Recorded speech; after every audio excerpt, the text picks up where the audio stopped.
Ciao ragazzi, sono Dan e bentornati sul canale. Oggi vi faccio un video che in realtà volevo fare da tempo, però finalmente dopo svariate versioni di intelligenza artificiale e di interfacce varie siamo arrivati a una finalmente user friendly. Ciao ragazzi, sono Dan e bentornati sul canale. Nell'ultimo video che ho caricato parlavo anche di Stable Diffusion 2 e del fatto che ancora forse non era compatibile con la web UI di Automatic e che si sperava che sarebbe diventato compatibile nel giro di poco. Ciao ragazzi, sono Dan e bentornati sul canale. Oggi vedremo un'estensione in particolare che sta commuovendo il web per i risultati che ha su Stable Diffusion. Ciao ragazzi, io sono Dan e bentornati sul canale. Allora, avevo detto che volevo resistere fino alla 1.0 di Stable Diffusion XL, ma no, stanno passando troppi giorni. Ciao ragazzi, io sono Dan e bentornati sul canale. Dopo tanto tempo, oggi vediamo una nuova web UI. Probabilmente già sapete qual è. Parlo di Comfy UI. Ciao ragazzi, io sono Dan e bentornati sul canale. Oggi andiamo a vedere l'ultimo aggiornamento di Automatic 11.11 che so che aspettavate in tanti.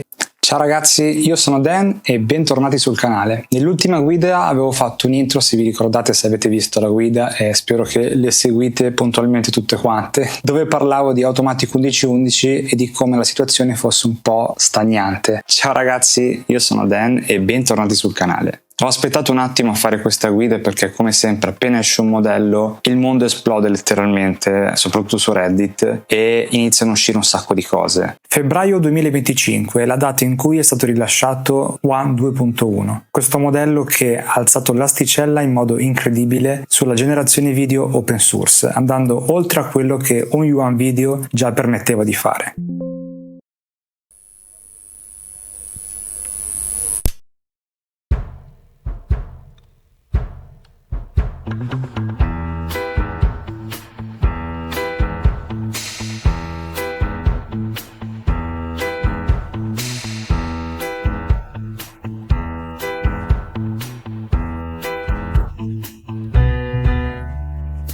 Ciao ragazzi, io sono Dan e bentornati sul canale. Oggi è un video leggermente diverso, quello che andrò a fare non è una guida, non è dedicato a un modello nuovo per fare video, per fare immagini, non è un'interfaccia particolare, ma è anche il motivo per il quale sto pubblicando un po' meno video del solito e perché voglio condividerlo con voi e spero vi possa interessare. Ma non preoccupatevi, non è nulla di serio, non è nulla di drammatico, ma anzi è una cosa molto bella, ma volevo giusto mettervi un po' in suspense inizialmente. Avete visto la parte iniziale che spero vi sia piaciuta perché mi è costata tempo per ricreare l'effetto Comfy UI e tutto quanto, quindi spero apprezziate.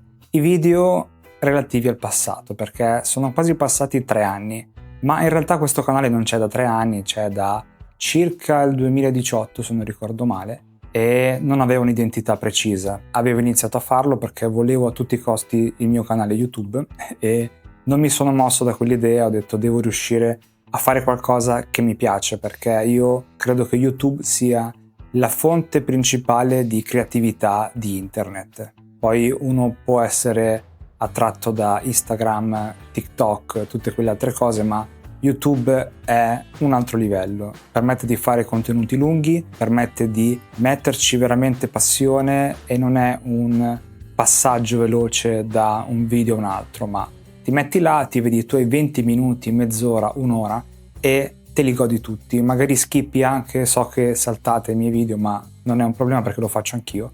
Però la cosa che mi ha fatto veramente piacere è quando ho fatto il sondaggio sulla guida di Comfy UI, se la volevate in episodi o tutta intera, mi avete detto mettila intera e questo fa capire la differenza fra YouTube e gli altri social.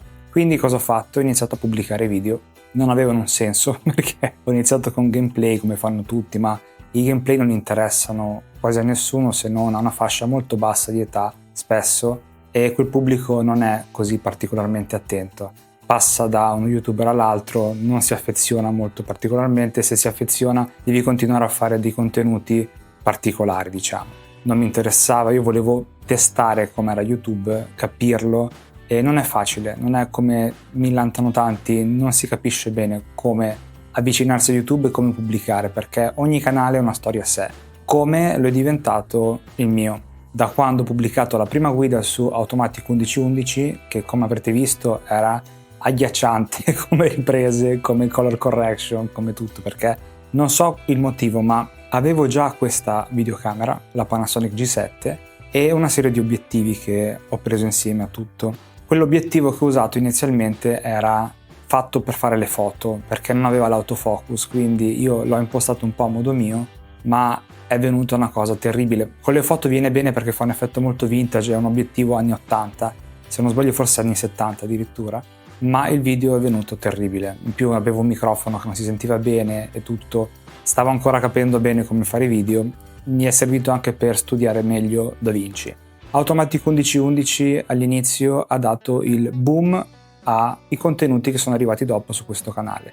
Io l'AI avevo già iniziato a usarla da 1 anno e mezzo più o meno, inteso come lo intendiamo adesso, cioè di generare immagini con Gauguin, con Disco Diffusion, su Colab. La web UI di Automatic 1111 ha permesso di fare quello step di generare sul proprio computer, con la propria scheda video. All'epoca con Stable Diffusion 1.5 si riusciva senza problemi, anche con la mia 2070 generavo, ed era veramente divertente, era una cosa mai vista prima e ti lasciava a bocca aperta, anche se i risultati facevano schifo il più delle volte, paragonati ovviamente ai modelli di oggi, ma era veramente assurdo.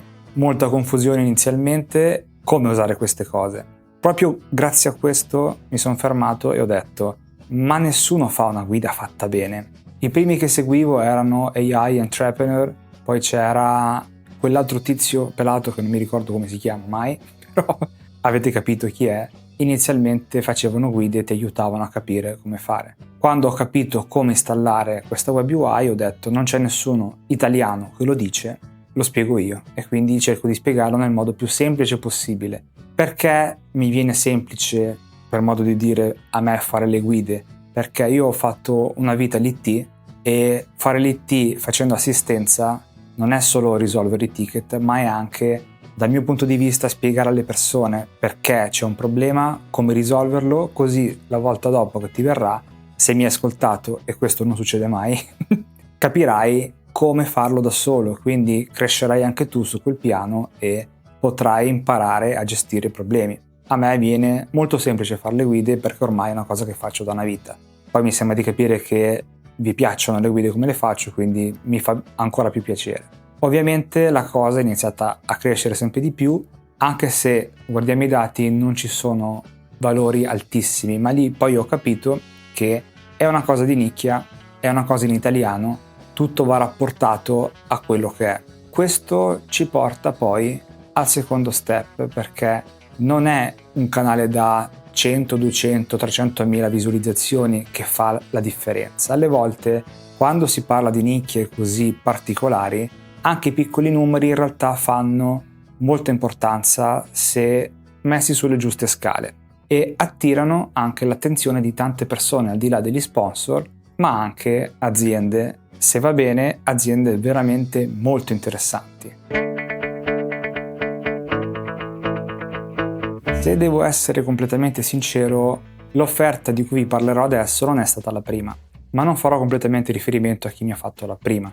Questo perché le due aziende operano nello stesso campo e è un po' difficile questo campo, ha un sacco di cose che si vanno a incastrare, di cose che si possono dire e non si possono dire, allora io nel dubbio non lo dico, però l'interesse verso l'AI si sta diffondendo sempre di più fra chi crea contenuti di un certo tipo. E cosa intendo per contenuti di un certo tipo? Effetti speciali, cinema, serie TV, pubblicità. Perché si stanno interessando? Perché stanno iniziando a chiedere anche le aziende grosse di inserire l'AI non solo per un fatto di possibilità di accorciare i tempi di sviluppo, anche di poter magari alle volte risparmiare su alcune procedure che magari prenderebbero settimane, mesi, poi alle volte aggiungere cose che non si riuscirebbe a fare con i sistemi tradizionali, oppure servirebbe veramente tantissimo lavoro. Cosa è successo? Quest'estate ho ricevuto un'offerta da un'azienda che fa effetti speciali. Ragazzi, quando vi contatta un'azienda e andate a vedere il suo portfolio e vedete cose veramente pazzesche, vi chiedete: ma veramente mi stanno contattando, veramente sta succedendo? Perché so che non sono l'unico e magari molti di voi hanno questo effetto. è difficile alle volte sentirsi sempre nella giusta posizione al momento giusto, perché al di là dei soliti fenomeni che pensano di essere i campioni del mondo su qualsiasi cosa che fanno, l'essere eccessivamente umile ti frega un po' su queste cose e non ti fa percepire in realtà quante cose sai, quanto sei capace e quanto puoi dare di tutto quello che hai imparato negli anni precedenti. Poi però in realtà ti fermi un attimo e dici ok, io mi sono veramente impegnato in questi anni per fare questi video, per imparare queste cose, per sperimentare, devo mettermi in gioco a questo punto perché questa offerta non capiterà un'altra volta e sarò veramente un idiota a non accettarla. Perciò una volta che ci siamo messi d'accordo gli ho detto va bene, ci sono. Dall'inizio di ottobre faccio parte di 22 Docs, che è un'azienda appunto che fa effetti speciali come AI designer, quindi legato all'AI, ma in particolare all'AI in locale. Questo perché molti non capiscono che i servizi online, per quante garanzie ti diano, non sono veramente così affidabili. Quando voi caricate qualcosa su Gemini, su Sora, su tutto quello che volete, chi vi dice che non usino quei dati per fare del training? E se anche ve lo certificano, siete così sicuri che non succederà questa cosa? Ora, in questo settore degli effetti speciali del cinema e tutto quanto, ci sono degli NDA veramente incredibili.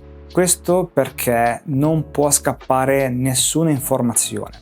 I clienti chiedono assolutamente che nulla venga rilasciato esternamente, che nessuno faccia foto, che nessuno dica nulla. Io farò uno strappo alla regola e vi dirò su cosa sto lavorando in questo momento preciso, solo per voi. Potete vedere qui una piccola scena, vedete io sto facendo esattamente questo. Se non l'avete riconosciuto è esattamente questa serie, ovvero e lo potete vedere su, se volete vedere dei pezzi potete vederli là. Ok, sto scherzando, assolutamente non posso farvi vedere nulla perché se vi facessi vedere o vi dicessi su cosa sto lavorando sarei praticamente fuori istantaneamente. È una cosa veramente presa a cuore in modo incredibile e lo capisco. In realtà tutte le aziende dovrebbero avere questo modo di lavorare, ma non viene molto preso sul serio da tanti. E questo ci porta all'uso di strumenti open source e in locale. Quando ho iniziato a fare le guide ho visto che tanti si lanciavano su Midjourney, su Dalì, su tutti quei servizi online a pagamento. Io ho pensato dall'inizio perché dovrei fare una guida su un servizio in abbonamento che possono usare tutti? Devo veramente spiegarti come si fa un prompt? Certo, posso darti le linee guida e l'ho fatto anch'io in alcune guide, ma una volta che sai fare il prompt tutti sanno usare quei servizi. Che cosa posso darti in più io nello spiegarti come usare Sora? Tanto una volta che ti metti lì a pasticciare col tuo abbonamento ti fai 150 video, dopo un po' arrivi al tuo risultato. Su questo ragionamento ho iniziato a dire va bene, allora io farò l'opposto, farò solo open source, farò solo cose in locale. Sono peggio? Sono schifose? Pazienza, arriveremo al punto dove avremo la stessa qualità, ne sono sicuro. E poco alla volta ci siamo arrivati. E questo mi ha aiutato ad essere contattato da queste aziende proprio per questo, la possibilità di avere il controllo totale. Considerando tutto questo non posso dirvi esattamente cosa faccio, perché anche dicendovi i processi, le cose che sto mettendo in atto, che sto creando, potrei darvi un'idea di come sto lavorando nell'azienda, di cosa sto facendo e nel dubbio preferisco di no. Però per darvi un'infarinatura proprio generale è una figura che aiuta a connettere vari reparti insieme cercando di introdurre l'AI tramite sistemi di generazione immagini, generazione video e tutto quello che può essere. Ovviamente è una cosa in sviluppo perché non c'è nulla di prestabilito nell'AI e fortunatamente non c'è.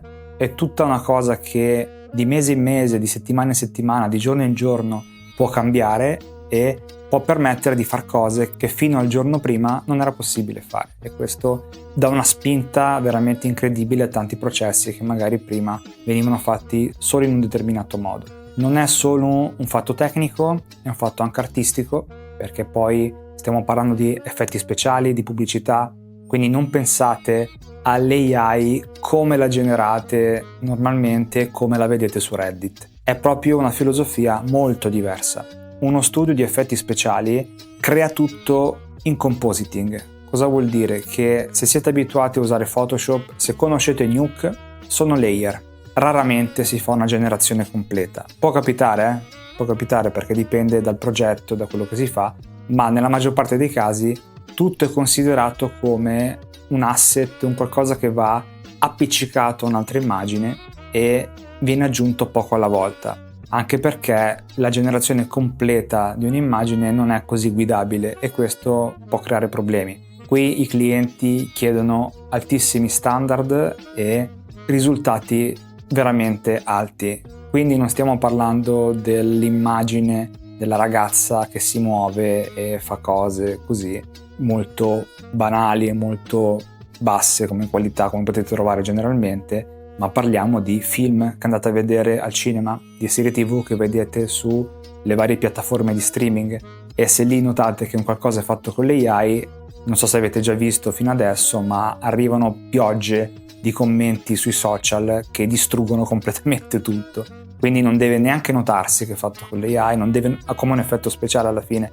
Un effetto speciale non deve notarsi come un effetto speciale. Ovviamente se una cosa incredibilmente particolare si sa che è un effetto speciale, ma magari spesso neanche vi rendete conto che tutto quello che state guardando è un effetto speciale, perché oggi come oggi veramente il livello è incredibile in alcune serie, soprattutto quelle ambientate in anni passati.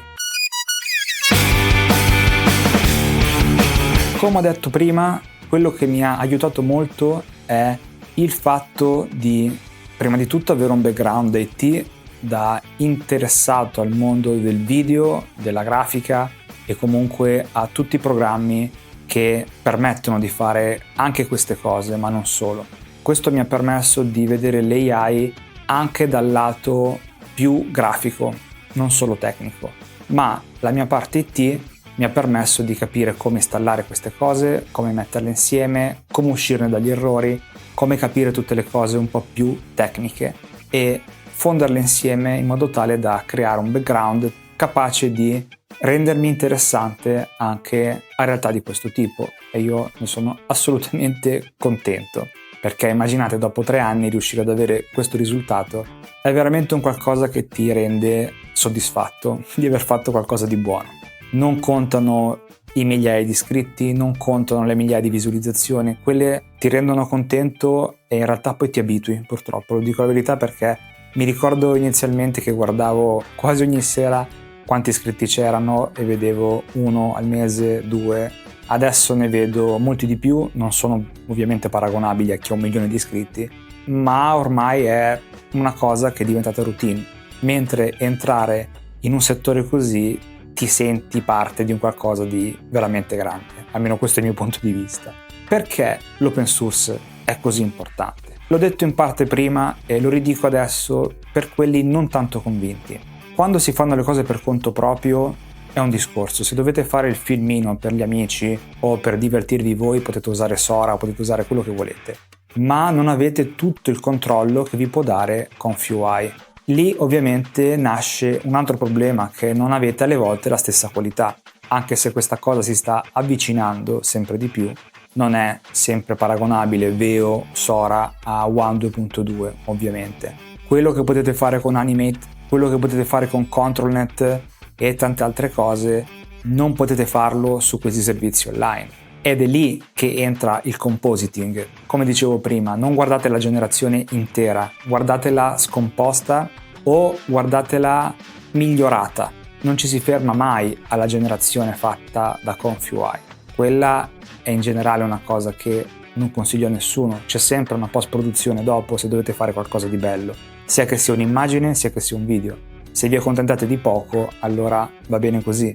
Se dovete fare qualcosa di bello, ovviamente dovete sapere usare Photoshop, dovete sapere usare DaVinci, Nuke, tutti questi programmi che vi fanno aumentare drasticamente la qualità finale e vi fanno imparare a usare un mezzo che vi può proiettare verso aziende di questo tipo.